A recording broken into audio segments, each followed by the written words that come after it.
नमस्कार, डेली 24 भारत देख रहे हैं आप। मैं हूं आपके साथ साहिल धुलिया। बुलेटिन की शुरुआत करेंगे मेलबर्न मीट्स मोदी। आपको बता दें कि प्रधानमंत्री नरेंद्र मोदी का संबोधन हुआ है और मोदी ने कहा कि शो हाउसफुल और ब्लॉकबस्टर है। तो आपको बता दें कि प्रधानमंत्री नरेंद्र मोदी और ऑस्ट्रेलिया के प्रधानमंत्री एंथनी एल्बनीज की मुलाकात के बाद भारत और ऑस्ट्रेलिया के रिश्तों को नई मजबूती मिली है। दोनों नेताओं ने संयुक्त प्रेस वार्ता में यूरेनियम सहयोग समेत रक्षा, व्यापार, ऊर्जा, अंतरिक्ष, महत्वपूर्ण खनिज और उभरती तकनीकों से जुड़े कई अहम समझौतों की घोषणा की। प्रधानमंत्री मोदी ने दोनों देशों के रिश्तों की तुलना क्रिकेट से करते हुए कहा कि भारत और ऑस्ट्रेलिया का रिश्ता क्रिकेट जैसा है। हमारी मुलाकातें क्रिकेट की तरह होती हैं। एजेंडा वनडे जैसा और फोकस्ड होता है। फैसले T20 की तरह तेजी से होते हैं और हमारी साझेदारी टेस्ट मैच की तरह लंबी और मजबूत है। दोनों देशों ने Australia Bharat cyber, critical technology और सप्लाई चेन पार्टनरशिप शुरू करने पर भी सहमति जताई। इसके तहत artificial intelligence, quantum computing, semiconductor, cyber सुरक्षा और डिजिटल रेजिलियंस जैसे क्षेत्रों में संयुक्त अनुसंधान और सहयोग को बढ़ावा दिया जाएगा। प्रधानमंत्री मोदी ने कहा कि इंडो पैसिफिक केवल दो महासागरों का संगम नहीं, बल्कि भारत और ऑस्ट्रेलिया जैसे लोकतांत्रिक देशों की साझा सोच, मूल्यों और आकांक्षाओं का प्रतीक है। सुरक्षा सहयोग को और मजबूत करने के लिए दोनों देशों ने संयुक्त घोषणा पर हस्ताक्षर किए और Bharat Australia defence innovation corridor स्थापित करने पर भी सहमति बनी, जिससे दोनों देशों के रक्षा स्टार्टअप और रक्षा उद्योगों के बीच सहयोग बढ़ेगा। हमारे इलेक्ट्रॉनिक्स दुनिया भर में पहुंचे। हमारे ऑटोमोबाइल, हमारे फार्मा प्रोडक्ट्स का ग्लोबली और विस्तार हुआ। भारत के डिफेंस प्लेटफॉर्म की कैपेबिलिटी और क्रेडिबिलिटी दुनिया देख रही है।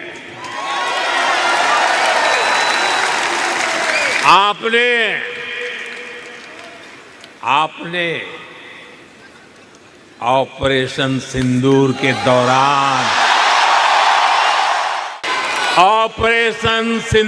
दौरान डेमो तो देख ही लिया होगा।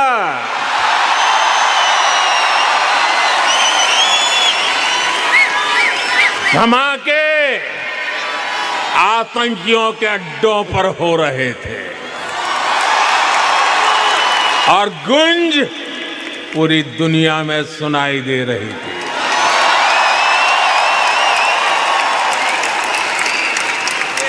टेरर कैंप पर इस करारे प्रहार से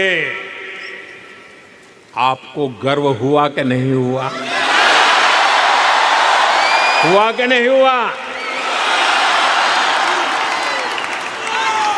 साथियों,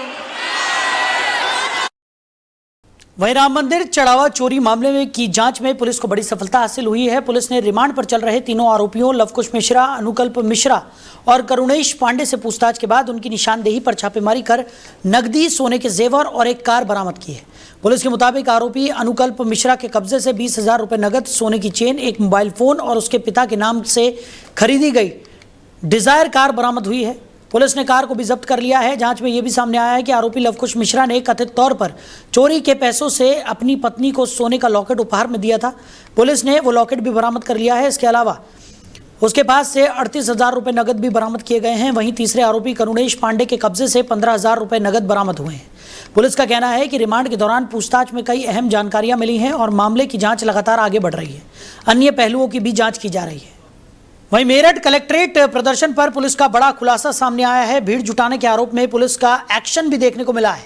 तो आपको बता दें कि ललिता गौतम हत्याकांड को लेकर कलेक्ट्रेट पर हुए प्रदर्शन की जांच में पुलिस ने बड़ा खुलासा करने का दावा कर दिया है। पुलिस के अनुसार विरोध प्रदर्शन सुनियोजित तरीके से भीड़ जुटाकर किया गया था। मामले में वीडियो, ऑडियो और CCTV फुटेज के आधार पर 5 लोगों के खिलाफ मुकदमा दर्ज किया गया है। पुलिस जांच में सामने आया है कि कुछ लोगों ने कथित तौर पर बाहरी जिलों से लोगों को शस्त्र लाइसेंस बनवाने और राजनीतिक लाभ पहुंचाने का लालच देकर प्रदर्शन में शामिल कराया। पुलिस अन्य संदिग्ध लोगों की पहचान कर उनकी भूमिका की भी जांच कर रही है। पुलिस अधिकारियों ने बताया कि ललिता गौतम हत्याकांड के मुख्य आरोपी को पहले ही गिरफ्तार कर जेल भेजा जा चुका है। वहीं विवेचना के दौरान 2 अन्य लोगों पर साक्ष्य मिटाने से संबंधित धाराएं भी बढ़ाई गई हैं। पुलिस का कहना है कि इसके बावजूद कुछ लोगों ने परिजनों को ज्ञापन देने के नाम पर प्रदर्शन के लिए प्रेरित किया और कलेक्ट्रेट के बाहर सड़क जाम कर दी। प्रशासन और पुलिस की तरफ से समझाने के बाद भी प्रदर्शनकारी नहीं माने, जिसके बाद कानून व्यवस्था बनाए रखने के लिए बल प्रयोग करना पड़ा। एसएसपी अविनाश पांडे के निर्देश पर पुलिस, एलआईयू और अन्य एजेंसियों ने पूरे घटनाक्रम की विस्तृत जांच की है। पुलिस का कहना है कि जांच के आधार पर आगे भी आवश्यक वैधानिक कार्रवाई की जाएगी। ठीक है, आगे आप लोगों की मर्जी। डीएम साहब को क्यों नहीं बुलाते? यहाँ पे क्यों डर ऐसा रहे हैं? है मैडम, आपसे बता दी कि इस तरीके से बात नहीं होती है। ठीक है, इस तरीके से बात नहीं होती है। आपको बात करनी है, आपको अपने पॉइंट्स रखने, आप बिल्कुल आइए, बात करिए। ठीक है, मैं भी बात करने आया था। ठीक है, आपको जो भी है चीजें दिक्कत है, ज्ञापन देना ज्ञापन दीजिए, आपको मेरे को बताना है, लिखित में देना है लिखित में दो। ठीक है, ठीक है। तो इसी खबर पर ज्यादा चर्चा के लिए हमारे मैनेजिंग एडिटर रमेश ठाकुर जी हमारे साथ जुड़ गए। रमेश जी, मेरठ कलेक्ट्रेट प्रदर्शन पर पुलिस ने बड़ा खुलासा किया है। बताया जा रहा है कि भीड़ जुटाने के आरोप जो लगाए गए हैं, शस्त्र लाइसेंस का लालच देकर ये भीड़ जुटाई गई थी। कैसे देख रहे हैं? नहीं, मुझे लगता है पुलिस अब पूरी तरीके से फंसती हुई दिखाई दे रही है, इसलिए अपने गले में से फंदा हटा के दूसरे पे डालने की कोशिश कर रही है। लेकिन मामला ये नहीं है, मामला कुछ और है। मामला ये है, एक बच्ची का बलात्कार हुआ था। हालांकि उसके आरोपी पकड़े गए हैं, जेल भी जा चुके हैं, लेकिन उसके कुछ आरोपी अभी बाहर हैं, जिनको पकड़वाने के लिए, न्याय दिलवाने के लिए मूवमेंट हो रहा था। और सारे के सारे मुझे लगता है जाटव समाज के लोग थे, SC/ST समाज के लोग थे। तो जब 2-3 दिन से शासन प्रशासन जब उनकी बात नहीं मान रहे थे, तब भीड़ धीरे धीरे और बढ़ना शुरू हो गई। अब ये बात जो एसएसपी है अविनाश पांडे, उनको नागवार गुजरी। उन्होंने आए देखा न ताव देखा, सीधे लाठीचार्ज करना शुरू कर दिया। और एक AIMI के नेता है, उनके भी थप्पड़ मारे गए हैं, और एक कोई वकील है, उनको भी मारा है। और वो भी बंदी वाली गाड़ी में, जो जिस बंदी की गाड़ी में बैठ दिया जाता है कोई भी मुजरिम, तो वो पुलिस अभिरक्षा में होता है। पुलिस अभिरक्षा में उसको मारने तोड़ने का कोई अधिकार पुलिस को नहीं होता है। लेकिन कई सारी ऐसी चीजें हुई है जो लॉ एंड ऑर्डर को जहाँ मेंटेन पुलिस को करना चाहिए, उन्होंने खुद खराब करने की कोशिश की है। अब जो SSP हैं, क्योंकि ये इनका जो चरित्र और जो कार्यशैली रही है वो बहुत दागी रही है। पीलीभीत में भी रहे, वहां पे भी इन्होंने 3 खालिस्तानी आतंकवादियों को मार गिराया था। उससे पहले मऊ में रहे, मऊ में भी इनका मुख्तार अब्बास की प्रॉपर्टी को सील करना या उनकी तरफ किसी तरीके से एक्शन लेना बाहर इनकी कार्यशैली रही है। और गाजियाबाद में भी ASP रह चुके हैं, वहां पे भी इनके साथ में यही हुआ है। कुल मिला के जहां जहां इनकी तैनाती रही है, तो वहां कुछ ऐसा काम कर जाते हैं जो एक कप्तान को नहीं करना होता है। जो कांस्टेबल करता है उसको चलो शोभा देता है, या कोई दरोगा कर जाए। ये जो कांस्टेबल गलती कर जाए या दरोगा कर जाए, वो गलती अगर एक IPS अगर कर रहा है, तो उनकी कार्यशैली सवालों के घेरे में आ जाती है, जो मुझे लगता है इस बार आ चुकी है। जी। लेकिन जिस तरीके की स्थिति इस वक्त देखने को मिल रही है, रमेश जी, क्या लगता है कि आने वाले समय में इस तरीके की घटनाओं पर अंकुश लगाने के लिए किस तरह के प्रयास यहाँ पर करने की ज़रूरत है? क्योंकि हम साफ तौर पर तस्वीरों में देख रहे हैं कि किस तरीके से भीड़ को हटाया गया, किस तरीके से थप्पड़ यहाँ पर मारे गए हैं, किस तरीके से लाठीचार्ज किया गया है। तो कहीं ना कहीं पुलिस की कार्यशैली पर भी यहाँ पर जो सवाल खड़े हो रहे हैं, उसको भी उस इमेज को भी दोबारा से साफ करने की जरूरत यहाँ पर पड़ गई है। देखिए, मुझे लगता है आम आदमी का फंडामेंटल राइट है, जब उसको न्याय नहीं मिलता है वो न्याय के लिए सड़कों पे बैठे। और ये आर्टिकल 15 भी कहता है इस बात को लेके, अगर आप कहीं से पीड़ित हैं पुलिस से, प्रशासन, शासन व्यवस्था से, तो आपका एक अधिकार बनता है सार्वजनिक स्थानों पे आप उस पे धरना प्रदर्शन करो, आंदोलन करो, मूवमेंट करो। तो वो लोग कर रहे थे, वो अपने समाज की बेटी को न्याय दिलवाने के लिए वो सब कर रहे थे। लेकिन इस बीच में जब पुलिस आ जाती है बिना नोटिस दिए, आप इतना कर सकते थे, उनको डिटेन कर सकते थे, उनको उठा के पुलिस की गाड़ी में ले जाके उनको 151 का चालान करके पर्चा काट सकते थे, या घंटे 2 घंटे आप अदालत में रख सकते, इतना तो था। लेकिन आप आके ही सीधे थप्पड़बाजी शुरू कर देते हो और अपने पुलिस को कह देते हो लाठी चार्ज करो। ये इसी देश के तो लोग हैं, कोई बाहर के को आतंकवादी थोड़ी बैठे हुए थे जिनको आप खालिस्तानी कह देते हो। जब कोई किसान आंदोलन जब होता है तो उसमें ये सब चीजों को देख के हालांकि बहुत थू-थू हो गई है पुलिस की, और मुझे लगता है ये बात शासन प्रशासन तक भी पहुंच चुकी है, दिल्ली तक भी पहुंच चुकी है, और उस व्यक्ति के से ये विवाद जुड़ा हुआ है जो पहले से दागी है। क्योंकि ये जो नया एसएसपी है, इससे पहले को जो मैंने आपको बताया कि जहां जहां इनकी तैनाती रही वहां पर भी इनके साथ में इस तरीके से विवाद इनके दामन से जुड़ते रहे, लेकिन विधिक तरीके से कुछ नहीं हुआ है। कानून प्रशासन क्या करता है, लॉ एंड ऑर्डर को मेंटेन करता है जी, वो आपने खुद बिगाड़ दी। तो मुझे लगता है बर्खास्तगी की इनकी मांग की जा रही है और निश्चित तौर पर उनके ऊपर कार्रवाई होगी और होनी भी चाहिए, क्योंकि जब अगर बेलगाम जब आप इस तरीके के अधिकारियों को आप छोड़ दोगे तो वो हीरो बन जाएगा। हीरो बनने के बाद में फिर इससे बड़े कांड करने को आगे बढ़ेगा और उसको अंजाम देगा बेखौफ होकर, इसलिए इनके ऊपर कार्रवाई तो बनती है। चलिए रमेश जी, हमारे साथ जुड़ने के लिए, इस तमाम चर्चा के लिए आपका बहुत शुक्रिया। तो मेरठ कलेक्ट्रेट प्रदर्शन पर पुलिस का बड़ा बयान सामने आया है, पुलिस का बड़ा दावा सामने आया। बताया जा रहा है कि शस्त्र लाइसेंस का लालच देकर भीड़ जुटाने का आरोप यहां पर लगाया गया है। उधर कलकत्ता हाईकोर्ट ने ममता बनर्जी के नेतृत्व वाले तृणमूल कांग्रेस यानी टीएमसी गुट को बड़ी राहत देते हुए पार्टी के फ्रीज किए गए 3 बैंक खातों से रोजमर्रा के खर्चों के लिए धन निकालने की अनुमति दे दी है। अदालत ने इस प्रक्रिया की निगरानी के लिए एक स्पेशल ऑफिसर भी नियुक्त किया है। ये कार्रवाई 18 जून को विधाननगर पुलिस कमिश्नरेट के साइबर क्राइम थाने में दर्ज शिकायत के बाद हुई थी।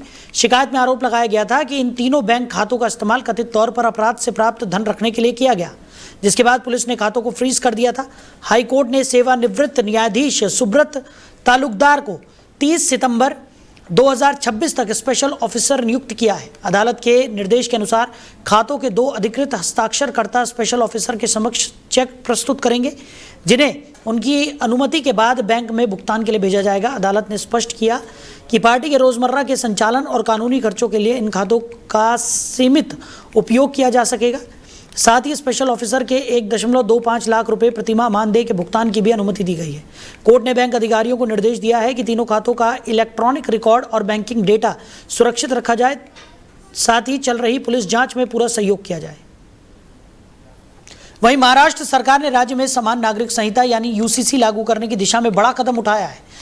इसके लिए सरकार ने सेवानिवृत्त न्यायाधीश न्यायमूर्ति रंजना देसाई की अध्यक्षता में 7 सदस्यीय उच्च स्तरीय समिति गठित करने की घोषणा की है। इस समिति का काम यूसीसी का मसौदा यानी कि ड्राफ्ट तैयार करना होगा। मुख्यमंत्री देवेंद्र फडणवीस ने विधानसभा में यह घोषणा करते हुए कहा कि समिति के सदस्यों के नाम भी तय कर दिए गए हैं। मुख्यमंत्री ने बताया कि यह 7 सदस्यीय समिति समान नागरिक संहिता से जुड़े सभी कानूनी, सामाजिक और प्रशासनिक पहलुओं का व्यापक अध्ययन करेगी और अगले 6 महीनों के अंदर अपनी सिफारिशों सहित रिपोर्ट राज्य सरकार को सौंपेगी। समिति की रिपोर्ट के आधार पर सरकार समान नागरिक संहिता का मसौदा अंतिम रूप देगी। देवेंद्र फडणवीस ने कहा कि राज्य सरकार का प्रयास रहेगा कि आगामी नागपुर शीतकालीन विधानसभा सत्र में समान नागरिक संहिता से संबंधित विधेयक विधानसभा और विधान परिषद दोनों सदनों में प्रस्तुत किया जाए और उसे पारित कराया जाए। मुख्यमंत्री ने कहा कि सरकार इस विषय पर सभी आवश्यक संवैधानिक और कानूनी प्रक्रियाओं का पालन करते हुए आगे बढ़ेगी ताकि राज्य में समान नागरिक संहिता लागू करने की दिशा में ठोस और प्रभावी कदम उठाए जा सकें। सुप्रीम कोर्ट की रिटायर्ड जज जस्टिस रंजना देसाई इस कमेटी के हेड होंगी। इसके बाकी के 6 सदस्यों में बॉम्बे हाईकोर्ट और पूर्व जज justice RC Chauhan, Bombay high court के पूर्व जज जस्टिस SG मेहरे, महाराष्ट्र के पूर्व चीफ सेक्रेटरी DK जैन, पूर्व एडवोकेट जनरल वीरेंद्र सराफ, संविधान विशेषज्ञ राजेश पतंगे और सोशल वर्कर डॉक्टर सुवर्णा रावल शामिल हैं। वहीं लगातार हो रही बारिश के बाद हिंडन नदी उफान पर है। नदी का जलस्तर बढ़ने से सुंदरपुर शाकंभरी मार्ग तेज बहाव में पूरी तरह से डूब गया, जिससे गुरुवार सुबह करीब 11 बजे से यातायात ठप हो गया है। कुरडी, खेड़ा और नवरंगपुर के बीच सड़क पर पानी भर जाने से वाहनों की आवाजाही पूरी तरह बंद हो गई है। इसका सबसे अधिक असर मां शाकंभरी सिद्धपीठ जाने वाले हजारों श्रद्धालुओं और स्थानीय ग्रामीणों पर पड़ा है, जो घंटों से रास्ते में फंसे हुए हैं। मार्ग बंद होने से तहसील मुख्यालय और दिल्ली देहरादून संपर्क मार्ग भी प्रभावित हुआ है। लोगों को अपने गंतव्य तक पहुंचने के लिए कई किलोमीटर लंबा वैकल्पिक रास्ता अपनाना पड़ रहा है। प्रशासन ने लोगों से उफनती हिंडन नदी के बीच सड़क पार करने की कोशिश न करने की अपील की है। तेज बहाव के कारण ऐसा करना जानलेवा साबित हो सकता है। बताया जा रहा है कि हिंडन नदी में पानी बढ़ने से करीब 80 गांवों का संपर्क भी प्रभावित हो गया है और प्रशासन हालातों पर नजर बनाए हुए है और लोगों से सतर्क रहने की अपील कर रहा है। तो इसी खबर पर ज्यादा जानकारी के साथ हमारे सहयोगी सुनील जायसवाल हमारे साथ जुड़ गए। सुनील, हिंडन नदी ने रौद्र रूप धारण कर लिया है। लगातार हो रही बारिश के चलते ये स्थिति बनी है, क्या कुछ जानकारी मिल पा रही है, क्या स्थिति है इस वक्त? देखिए, मैं आपको बताना चाहूंगा, जनपद सहारनपुर सुंदरपुर शाकुंभरी मार्ग का ये मामला है, जहां माता शाकुंभरी सीट जाने वाले श्रद्धालुओं को जो काफी जो है दिक्कतों का सामना देखना पड़ा। जहां हिंडन नदी लगभग जिससे 10 साल से जो पुल नहीं बना है, बरसात में पानी आने से 80 गाँव का संपर्क टूट जाता है। लेकिन फिलहाल ही में जो है विधायक द्वारा इस पर पुल का निर्माण कार्य किया गया, तो अभी वो कार्य पूरी तरह से अधर में लटका हुआ है।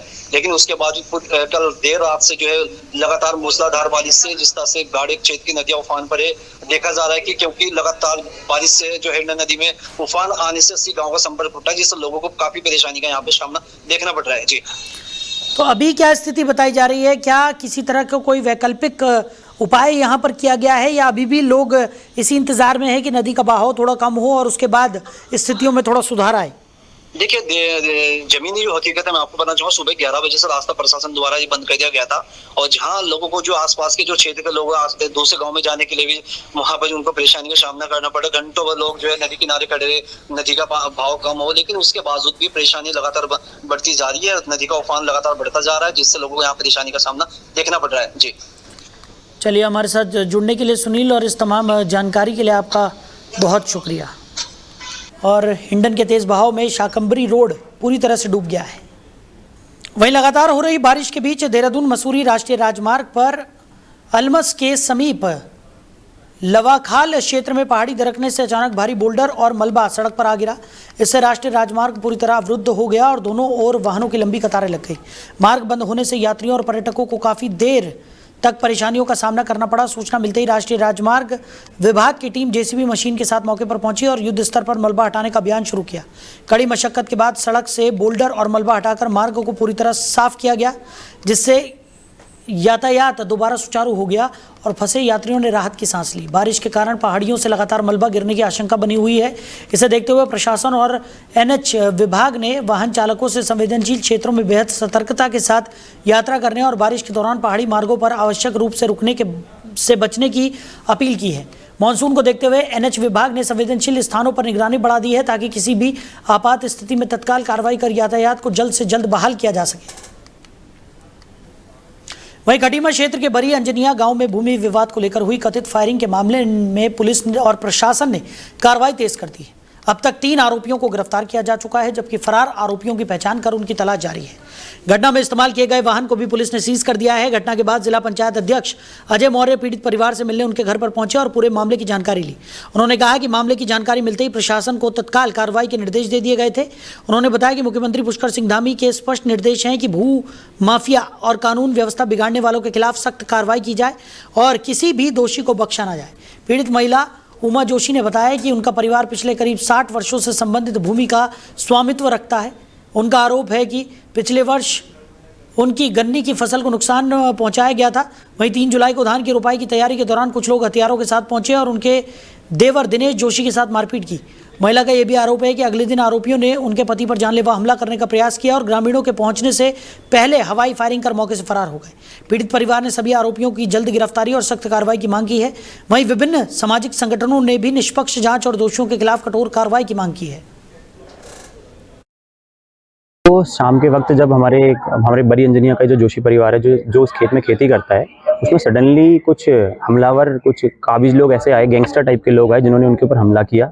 इनके द्वारा उनको घायल किया गया और जैसे ही यह प्रकरण माननीय मुख्यमंत्री जी के संज्ञान में और बड़े भाई जिला पंचायत अध्यक्ष अजय मौर्य जी के संज्ञान में आया, उन्होंने तुरंत इस पर कार्रवाई करी और जो भी ऐसा प्रकरण हमारे ग्राम बरी अंजनिया में कर रहे थे उनके खिलाफ कार्रवाई करवाई गई और उनकी पूरी जांच करवाई गई और जिस गाड़ी से वो आए थे उस गाड़ी को ट्रेस करवाया गया। इस ग्राम सभा बरी अंजनिया में मैं आया हूँ। सभी समस्त ग्रामवासी और हमारे दिनेश जोशी जी, जिन पे ये प्रकरण हुआ, जहाँ पर लड़ाई झगड़ा गोली चली थी, तो सभी लोग पहले भी मैं आया था यहाँ पर।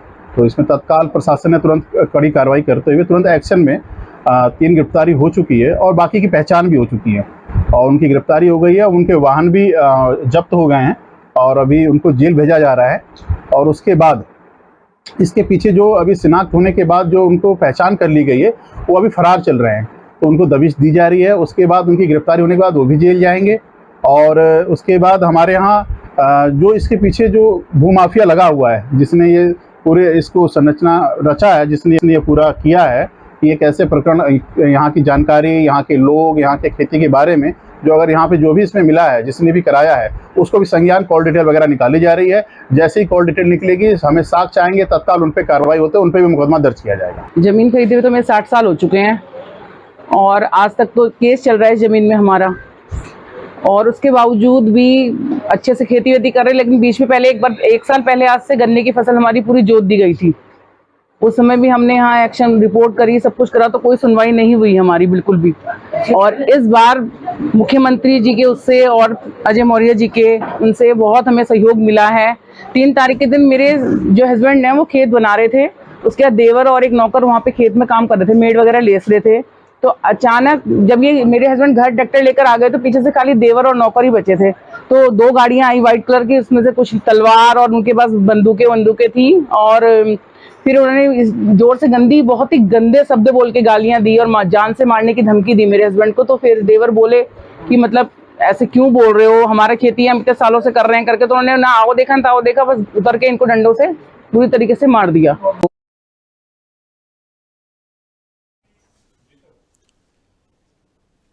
वहीं मसूरी में लगातार हो रही बारिश के बीच बुधवार की देर शाम को अपर माल रोड स्थित बेकरी हिल के पास अचानक एक विशाल पेड़ सड़क पर गिर गया। पेड़ की चपेट में एक कार और 3 स्कूटी आ गई। गनीमत रही कि घटना के समय वाहनों में कोई सवार नहीं था, जिससे बड़ा हादसा टल गया। पेड़ गिरते ही अपर माल रोड पर यातायात पूरी तरह ठप हो गया और दोनों ओर वाहनों की लंबी कतार लग गई।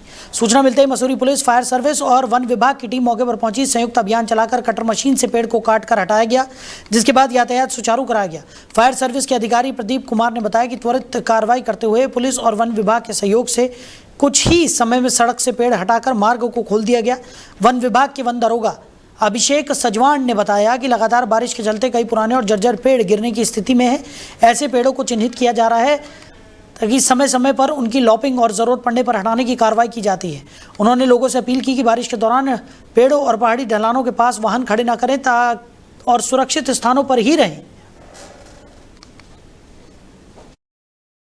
यहाँ पे जो है एमबीडी पार्किंग के सहित एक रेट जो है भारी मात्रा में गिर गया था, जिसे कि फायर ब्रिगेड के साथ विभाग की टीम ने जो है मौके पर से हटा दिया है तथा यातायात को सुचारू कर दिया गया है। ऐसे वृक्षों को जो है वन विभाग समय समय पर चिन्हित भी कर रहा है, जो कि जान माल के लिए हानि की संभावना दे सकते हैं। ऐसे आपदा के मौसम में सभी से ये गुजारिश है कि मतलब कि अपनी सुरक्षा रखें तथा वाहनों को इस तरह से खड़ा ना करें। अभी भी जो है वाहन क्षति से बच गया है, थोड़ा बहुत ही उसमें खरोच आई है, परंतु अभी कोई ऐसी जान माल की हानि नहीं हुई है। यातायात को सुचारू कर दिया गया तथा जो भी यहाँ पे था हमने सब कुछ गिरने की रोड बाधित था। तो जैसे हम सूचना प्राप्त हुई अपने फायर यूनिट के साथ में जो हम यहाँ मौके पर पहुँचे, हमने देखा 2 स्कूटी और एक कार के ऊपर पेड़ गिरा था। फायर सर्विस ने वुडन कटर की सहायता से जो है पेड़ को छोटे टुकड़े में काट कर रोड किनारे किया है। हाँ। ये तो क्या के कारण किसी प्रकार का नुकसान, गाड़ी कोई डैमेज हुई है कि सब? ना गाड़ी सुरक्षित है और बाइक भी, ये स्कूटी भी थोड़ी सुरक्षित है, हल्का फुल्का होगा नुकसान, कोई ज़्यादा नुकसान नहीं हुआ है।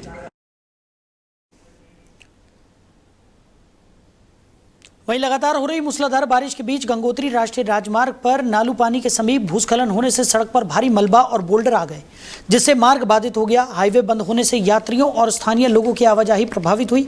घटना की सूचना मिलते ही जिला प्रशासन सक्रिय हो गया। जिलाधिकारी प्रशांत आर्य के निर्देश पर संबंधित विभागों की टीमें तत्काल मौके पर पहुंची और जेसीबी मशीनों की मदद से सड़क पर गिरे मलबे और बोल्डरों को हटाने का कार्य शुरू कर दिया। प्रशासन का कहना है कि मार्ग को जल्द से जल्द सुचारू करने के लिए युद्ध स्तर पर राहत और बहाली का कार्य जारी है, ताकि यात्रियों को अधिक परेशानी का सामना न करना पड़े। लगातार बारिश के कारण गंगोत्री राष्ट्रीय राजमार्ग के कई संवेदनशील स्थानों पर छोटे बड़े पत्थर गिरने का खतरा बना हुआ है। इसे देखते हुए प्रशासन ने यात्रियों और वाहन चालकों से मौसम की स्थिति को देखते हुए यात्रा करने तथा प्रशासन द्वारा जारी दिशा निर्देशों का पालन करने की अपील की है।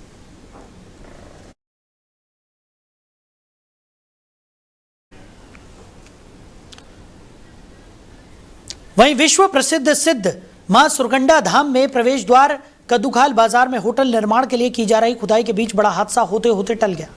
निर्माण स्थल के पास अचानक हुए भूस्खलन से एक पुराना भवन क्षतिग्रस्त हो गया, जिससे पूरे क्षेत्र में अफरा तफरी मच गई। प्रशासन की सतर्कता के चलते खतरे की जद में आए 2 रेस्टोरेंट, कई खोखे और मजदूरों की झुग्गियों को पहले ही खाली करा लिया गया था। यही वजह रही कि इस घटना में कोई जनहानि या पशु हानि नहीं हुई। स्थानीय लोगों का कहना है कि होटल निर्माण के लिए पहाड़ी की गहरी कटिंग की गई थी। लगातार हो रही बारिश के कारण जमीन कमजोर हो गई और अचानक मलबा व पत्थर खिसकने लगे, जिससे पास स्थित पुराना भवन क्षतिग्रस्त हो गया। घटना की सूचना मिलते ही प्रशासन और संबंधित विभागों की टीमें मौके पर पहुंची और पूरे क्षेत्र का निरीक्षण किया। सुरक्षा के मद्देनजर संवेदनशील इलाके की निगरानी बढ़ा दी गई है। साथ ही लोगों को क्षतिग्रस्त क्षेत्र से दूर रहने की सलाह दी गई है। स्थानीय व्यापारियों और ग्रामीणों ने आरोप लगाया कि धार्मिक पर्यटन स्थल कद्दूखाल में हो रहे निर्माण कार्यों के दौरान सुरक्षा मानकों का कड़ाई से पालन नहीं किया जा रहा है। उनका कहना है कि पहाड़ियों की अंधाधुंध कटिंग भविष्य में बड़े हादसों का कारण बन सकती है। उन्होंने निर्माण कार्य की तकनीकी जांच कर दोषियों के खिलाफ कार्रवाई की मांग की है।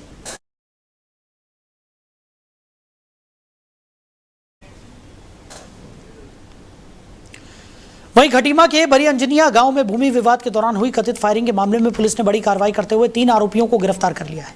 पुलिस ने आरोपियों के कब्जे से 315 बोर का तमंचा, कारतूस और घटना में प्रयुक्त स्कॉर्पियो कार भी बरामद की है। मामले में अन्य आरोपियों की तलाश जारी है। पुलिस के अनुसार 5 जुलाई को बड़ी अंजनिया निवासी चंद्रबदन जोशी ने कोतवाली खटीमा में तहरीर देकर आरोप लगाए थे कि स्कॉर्पियो सवार कुछ लोगों ने उनके साथ गाली गलौज की और एक आरोपी ने तमंचे से फायर कर जान से मारने का प्रयास भी किया। शिकायत के आधार पर मुकदमा दर्ज कर जांच शुरू कर दी गई है। मामले की गंभीरता को देखते हुए वरिष्ठ पुलिस अधीक्षक के निर्देश पर कई पुलिस टीमों का गठन किया गया। जांच के दौरान पुलिस ने करीब 200 से 300 सीसीटीवी कैमरों की फुटेज खंगाली और मुखबिर की सूचना पर बिस्टी रोड स्थित देवहा पुल के पास से 3 आरोपियों को गिरफ्तार कर लिया। पुलिस का कहना है कि मामले में फरार अन्य आरोपियों की तलाश जारी है। गिरफ्तार आरोपियों को न्यायालय में पेश कर आगे की वैधानिक कार्रवाई की जा रही है। दिनांक 5/7/2026 को वादी मुकदमाती चंद्रबदन जोशी के द्वारा ये शिकायत संबंधित चौकी में दर्ज की गई कि उनके जो भूमि है, इस भूमि पर कुछ लोग गाड़ी में सवार होकर के आए, मौके पर लोगों से गाली गलौज करी और एक व्यक्ति के द्वारा गाड़ी से बाहर निकल कर जो है तमंचे से फायर किया गया। उक्त मामले की संजीदगी को देखते हुए तुरंत त्वरित टीम का गठन किया गया और उन लोगों की तलाश जारी की गई। पूर्व में भी एक दिन पहले भी ये सूचना मिली थी गांव में कि इस तरह के लोग आए थे और गांव के लोगों के साथ को धमकी दी थी और साथ ही एक आदमी को पीटा था, जिस पर पूर्व से एक मुकदमा लिखा जा चुका था। दोनों मुकदमे आपस में जुड़े हुए हैं। इसकी संजीदगी को समझते हुए वरिष्ठ पुलिस अधीक्षक उधम सिंह नहर के द्वारा एक टीम का गठन किया गया और इस टीम के द्वारा पूरे उत्तर प्रदेश से कुछ क्षेत्रों में और उधम सिंह नगर के कुछ क्षेत्रों में दबिश देकर के तीन जो अपराधी थे, अपराधी की गिरफ्तारी की गई। साथ ही उस तमंचे को मय अपराधी गिरफ्त में ले लिया गया, जिसके द्वारा ये घटना कारित की गई थी। मैं ये सूचना के लिए बता दूं कि ये पूर्ण रूप से एक प्रकार से ब्लाइंड केस था। ब्लाइंड केस था कि मौके पर कौन लोग थे, कौन सी गाड़ियां थी, इसका किसी को भी पता नहीं था। लेकिन टीम के द्वारा सारे सीसीटीवी कैमरा, हाईवे पे लगे हुए कैमरा और टूल के रिकॉर्ड से ये सारी सूचनाएं इकट्ठा की गई और अभी वहीं अमेरिका और ईरान के बीच बना अंतरिम युद्ध विराम टूट गया है। अमेरिकी राष्ट्रपति डोनाल्ड ट्रंप का कहना है कि उनके अनुसार सीज फायर अब खत्म हो चुका है। इसके बाद अमेरिकी सेना ने दक्षिण ईरान में नए सैन्य हमले शुरू किए हैं। अमेरिकी अधिकारियों के अनुसार ये कार्रवाई स्ट्रेट ऑफ हॉर्मुज में वाणिज्यिक जहाज़ों पर हुए हमले के जवाब में की गई। अमेरिकी नौसेना और अन्य सैन्य बलों ने मिसाइल सिस्टम, ड्रोन ठिकानों और 19 सैन्य ठिकानों को निशाना बनाया, जिन्हें अंतर्राष्ट्रीय नौवहन के लिए खतरा माना गया। अमेरिकी सेंट्रल कमांड ने भी अतिरिक्त स्ट्राइक शुरू किए जाने की पुष्टि की है। राष्ट्रपति ट्रंप ने चेतावनी दी है कि अगर ईरान अंतर्राष्ट्रीय शिपिंग को निशाना बनाना जारी रखता है तो अमेरिकी जवाब और अधिक सख्त होगा। हालांकि उन्होंने ये भी संकेत दिया कि बातचीत की संभावना पूरी तरह खत्म नहीं हुई है। उधर ईरानी सरकारी मीडिया के अनुसार अमेरिकी हमलों के बाद बंदर अब्बास, कोनारक और चाबहार समेत दक्षिण तटीय इलाकों में कई विस्फोटकों की आवाज़ें सुनी गई। दोनों देशों के बीच बढ़ते तनाव से दुनिया के सबसे महत्वपूर्ण तेल परिवहन मार्गों में शामिल होर्मुज जल डमरू मध्य की सुरक्षा को लेकर वैश्विक चिंता बढ़ गई है। ताज़ा घटनाक्रम की शुरुआत तब हुई जब 6 से 7 जुलाई के आसपास ईरान ने स्ट्रेट ऑफ होर्मुज में कम से कम 3 कमर्शियल जहाज़ों और टैंकरों पर हमला किया। अमेरिका ने इसे सीज फायर का सीधा उल्लंघन माना। इसके जवाब में 7 जुलाई को अमेरिकी सेंट्रल कमांड ने दक्षिणी ईरान में 80 से ज़्यादा सैन्य ठिकानों पर प्रिसीजन स्ट्राइक की। 8 जुलाई को भी हमलों का नया दौर चला। इन हमलों में air defence system, coastal radar, anti ship missile system, IRGC की फास्ट अटैक बोट्स और कमांड सेंटर जैसे सैन्य ठिकानों को निशाना बनाया गया।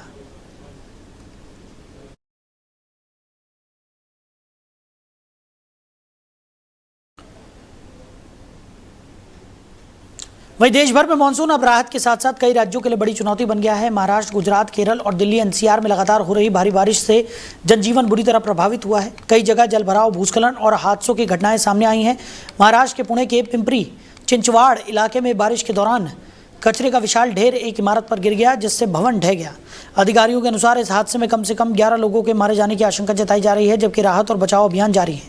वहीं गुजरात के सूरत में लगातार बारिश से अब तक 9 लोगों की मौत हो चुकी है। केरल के वायनाड में भूस्खलन के बाद एनडीआरएफ और स्थानीय प्रशासन राहत एवं बचाव कार्य में जुटे हुए हैं। दिल्ली एनसीआर में भी बुधवार सुबह से हुई मूसलाधार बारिश ने यातायात व्यवस्था को प्रभावित कर दिया।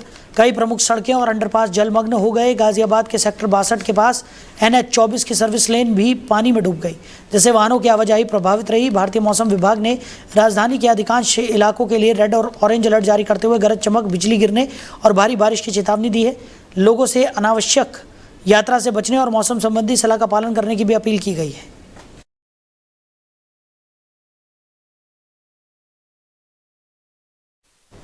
तो फिलहाल इस बुलेटिन में मेरे साथ इतना ही। आप बने रहिए। नमस्कार।